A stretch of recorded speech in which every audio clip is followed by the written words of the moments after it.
Assalamualaikum dan salam sejahtera. Pada hari ini kita akan belajar mengenai nombor bulat hingga 10,000. Tajuk kecilnya ialah nilai nombor.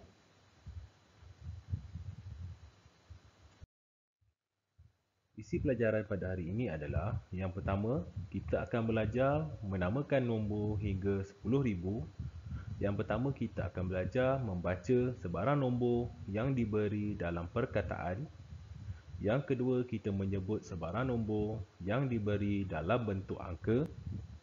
Yang ketiga, kita akan memadan angka dengan namanya dalam perkataan.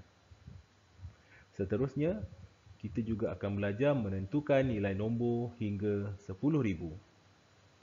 Yang pertama, kita menunjukkan kuantiti bagi nombor yang diberi.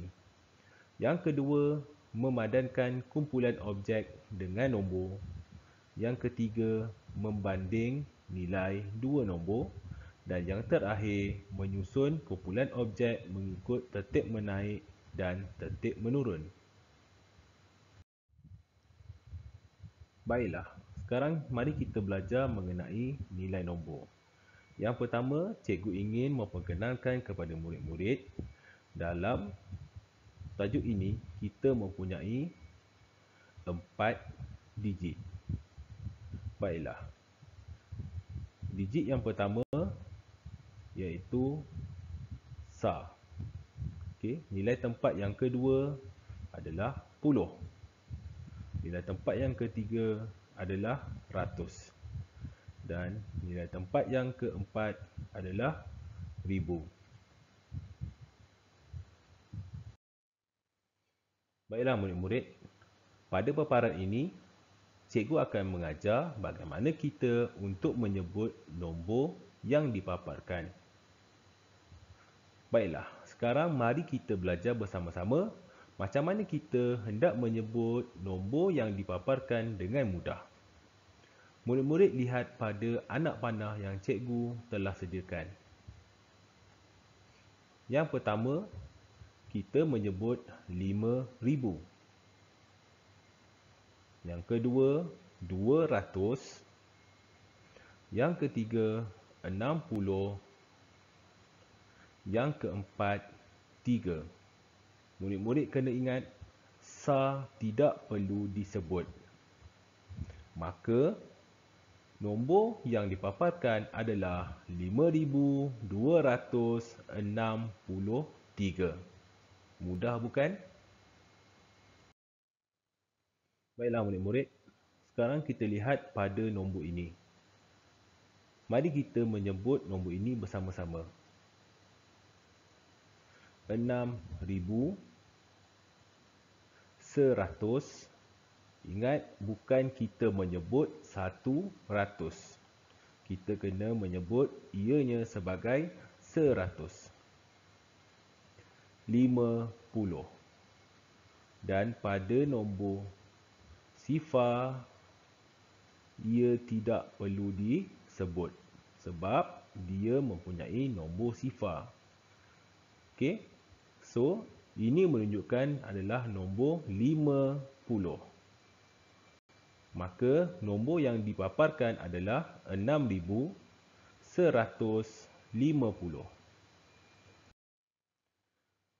Nombor seterusnya yang dipaparkan 9,604. Apabila pada nilai tempat puluh ada nombor sifar, ia tidak perlu disebut.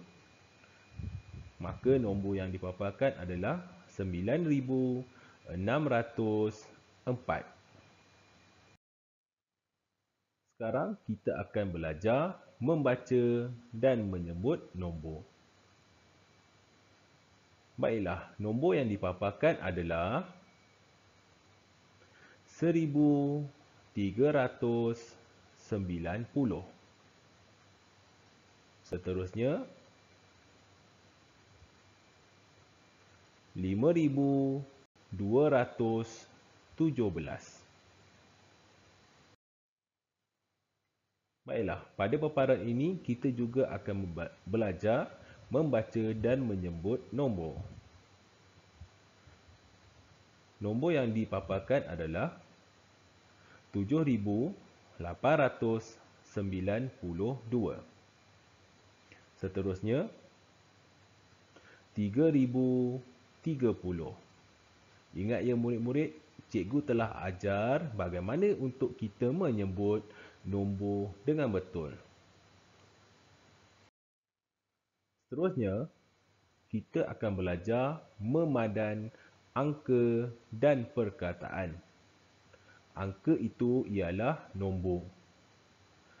Mari kita lihat yang pertama, 6,023. Maka kita padankan dengan angkanya. Seterusnya, kita lihat 2,304. Mari kita padankan dengan angkanya. Yang terakhir, 1,051. Angkanya adalah 1,051. Baiklah murid-murid.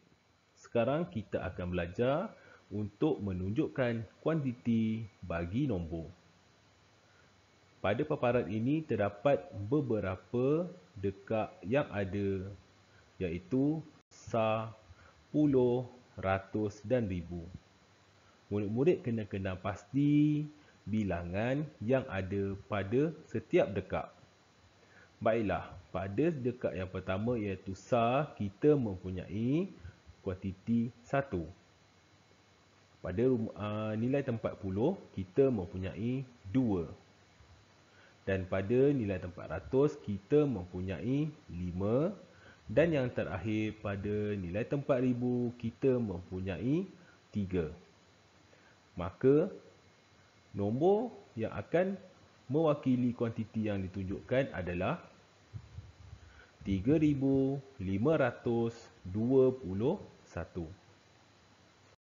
Baiklah, seterusnya pada paparan ini juga ia sama dengan sebelumnya. Pada nilai tempat sah, kita mempunyai bilangan 1. Tetapi pada nilai tempat puluh, tiada apa-apa bilangan. Maka kita lihat pada nilai tempat ratus, ia mempunyai 3 bilangan. Pada nilai tempat ribu mempunyai 2 bilangan.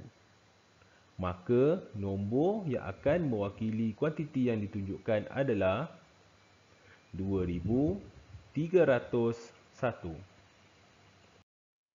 Baiklah murid-murid, pada paparan ini cikgu telah sediakan 4 segi 4 sama. Okey, ada 4 bentuk yang berbeza yang terdiri daripada segi 4 sama. Baiklah, segi 4 sama yang pertama, kalau kita lihat, ia mewakili bilangan 1000. Yang kedua, bilangan 100. Yang ketiga, bilangan 10. Dan yang terakhir adalah bilangan 1. Murid-murid kena faham dan ingat bilangan ini berdasarkan gambar rajah yang murid-murid lihat. Baiklah, pada paparan ini, kita kena kenal pasti bilangan segi 4 yang ada. Baik, pada bilangan segi 4 yang pertama, ia menunjukkan bilangan 1000. Yang kedua, bilangan 300 kerana ia mempunyai 3 bentuk bagi bilangan 100.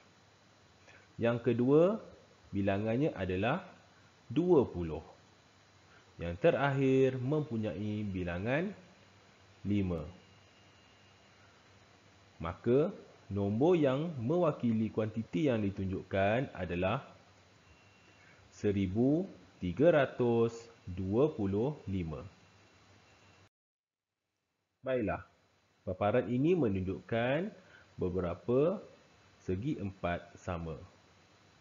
Seperti mana yang kita tahu, segi 4 sama yang besar ini mewakili bilangan 1000. Yang kedua, bilangan 10. Dan yang terakhir mewakili bilangan 2. Maka, nombor yang akan mewakili pada bilangan ini ialah 1012. Baiklah murid-murid, sekarang kita akan belajar membanding nombor. Di sini terdapat dua nombor, iaitu yang pertama 3725 dan yang kedua 3752. Mari kita membanding dua nombor ini. Lihat pada anak panah. Kita membanding nombor 3 dengan nombor 3. Tidak boleh dibanding sebab ianya sama. Maka kita lihat nombor yang kedua. 7 dengan 7. Ia pun juga sama. Maka kita bandingkan nombor seterusnya, iaitu nombor 2 dan nombor 5.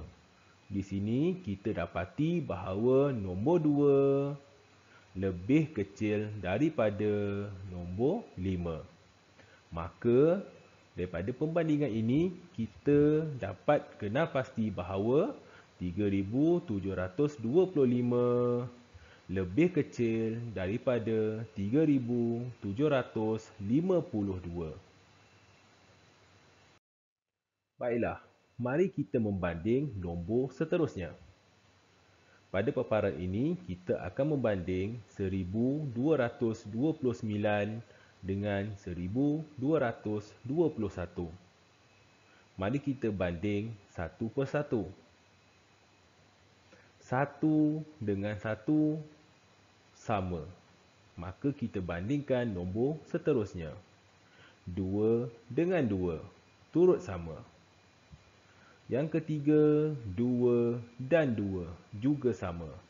Maka kita bandingkan nombor yang seterusnya, iaitu nombor 9 dan 1. Dan di sini kita kena pasti bahawa 9 adalah lebih besar daripada 1.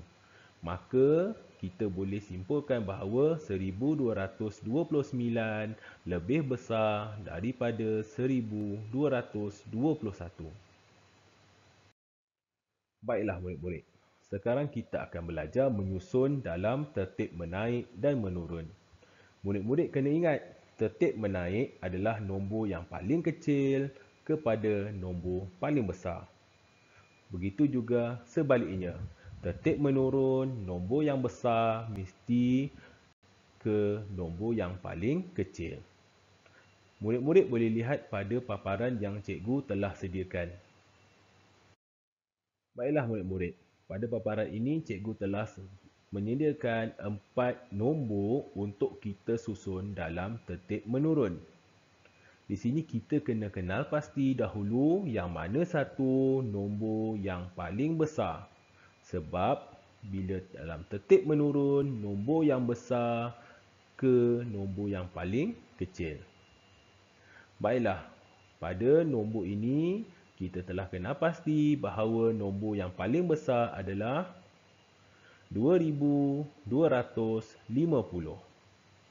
Nombor seterusnya adalah 2200.